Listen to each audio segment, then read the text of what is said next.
Selamat datang dalam Growing Together. Mari, sebagai murid yang memuridkan, kita bersama-sama belajar dan bertumbuh dalam kebenaran firman Tuhan.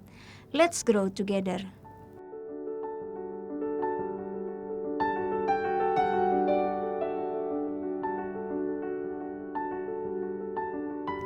Bapak Ibu yang dikasihi Tuhan, ada banyak sisi mengenai leadership ataupun kepemimpinan yang dapat kita pelajari. Pada hari ini kita akan belajar tentang a leader who empower. Tentu saja kita bertanya, apa maksud daripada empower? To empower artinya berani memberikan otoritas pengambilan keputusan kepada anggota tim. Terbiasa untuk memberdayakan anggota tim untuk memecahkan masalah, bukan hanya sekedar memberitahu apa yang harus mereka lakukan. Jadi, seorang leader ataupun pemimpin diharapkan dapat memberikan otoritas pengambilan keputusan kepada timnya, sehingga mereka tidak harus bergantung terus-menerus kepada sang pemimpin di dalam pengambilan keputusan. Seorang pemimpin tidak dapat bekerja sendiri, tetapi dia harus memberdayakan anggota timnya. Bayangkan apabila di dalam suatu perusahaan segala keputusan baik besar ataupun kecil harus tergantung kepada satu orang di perusahaan tersebut. Sangat merepotkan, bukan? Nah, beberapa hari yang lalu, seorang teman baru saja men-sharingkan betapa sulitnya pengambilan keputusan di kantornya. Beliau adalah seorang HRD Director. Lalu terkadang keputusan-keputusan yang seharusnya dapat diambil oleh HRD Manager seringkali tidak dapat diputuskan dan harus menunggu keputusan dari Vice President. Hal ini memperlambat kinerja perusahaan, bukan? Bukankah seharusnya kita terbiasa untuk memberdayakan anggota tim kita untuk memecahkan masalah atau membuat suatu keputusan? Lalu, apa yang akan terjadi apabila seseorang harus bekerja sendirian di dalam berbagai keputusan tanpa dibantu orang lain? Tentu saja ia akan menjadi kelelahan ataupun burnout. Sebagai contoh, tokoh Musa di dalam Alkitab. Diceritakan bahwa ia tiap-tiap hari mengadili orang Israel dari pagi sampai malam seorang diri. Sehingga kemudian mertuanya Yitro menegurnya dan mengatakan bahwa hal itu tidaklah baik. Keluaran 18 ayat 13 mengatakan, keesokan harinya duduklah Musa mengadili di antara bangsa itu, dan bangsa itu berdiri di depan Musa dari pagi sampai petang. Wow, bayangkan betapa melelahnya pekerjaan ini. Bagi Musa, melelahkan untuk duduk mengadili dari pagi hingga petang. Bagi bangsa Israel yang mengantri dari pagi hingga petang untuk mendapatkan keadilan, hal itu pun membosankan, melelahkan, dan membuat frustasi. Oleh karena itu, Yitro mengajarkan kepada Musa agar mengangkat orang-orang lain menjadi pemimpin. 10 orang, pemimpin 50 orang, pemimpin 100 orang, dan pemimpin 1000 orang.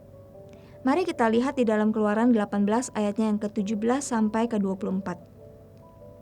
Tetapi mertua Musa menjawabnya, "Tidak baik seperti yang kau lakukan itu. Engkau akan menjadi sangat lelah, baik engkau, baik bangsa yang beserta engkau ini. Sebab pekerjaan ini terlalu berat bagimu. Takkan sanggup engkau melakukannya seorang diri saja."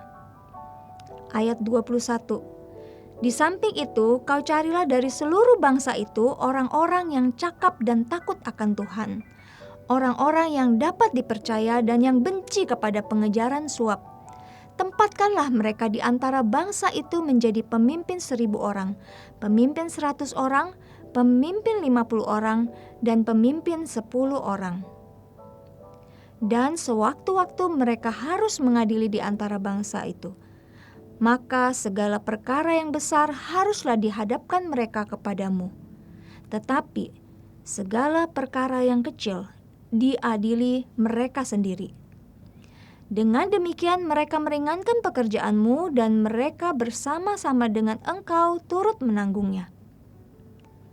Musa mendengarkan perkataan mertuanya itu dan dilakukannya lah segala yang dikatakannya. Ketika Musa memberdayakan para pemimpin ini untuk mengambil keputusan, maka ia tidak lagi kelelahan. Dan bangsa Israel juga tidak lagi kelelahan karena antrian yang panjang. Demikianlah the power of empowerment. Saya rasa gereja sangat membutuhkan pemimpin-pemimpin seperti ini. Pemimpin yang dapat memberdayakan atau memberikan otoritas kepada anggota timnya untuk mengambil keputusan. Saudara yang dikasihi, Tuhan Yesus adalah seorang leader yang memberdayakan orang-orang untuk melaksanakan maksud Tuhan.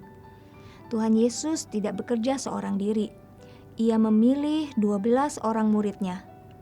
Dan di luar 12 orang itu masih banyak murid-murid lain yang membantu pekerjaan Tuhan Yesus. Suatu kali Tuhan Yesus mengutus ke-12 rasul untuk berangkat ke desa-desa untuk melakukan pelayanan, mencari domba-domba yang hilang, memberitakan bahwa kerajaan surga sudah dekat. Hal ini dapat kita lihat di dalam Markus 6 ayatnya yang ke-6b. Dikatakan, lalu Yesus berjalan berkeliling dari desa ke desa sambil mengajar. Ia memanggil ke-12 murid itu dan mengutus mereka berdua-berdua. Lalu pergilah mereka memberitakan bahwa semua orang harus bertobat, dan mereka mengusir banyak setan dan mengoles banyak orang sakit dengan minyak dan menyembuhkan mereka. Tuhan Yesus menyadari bahwa keberadaannya tidak akan lama di dunia ini, dan bahwa pekerjaannya harus dilanjutkan oleh orang lain. Oleh karena itu, ia memberdayakan murid-muridnya untuk melanjutkan pekerjaannya.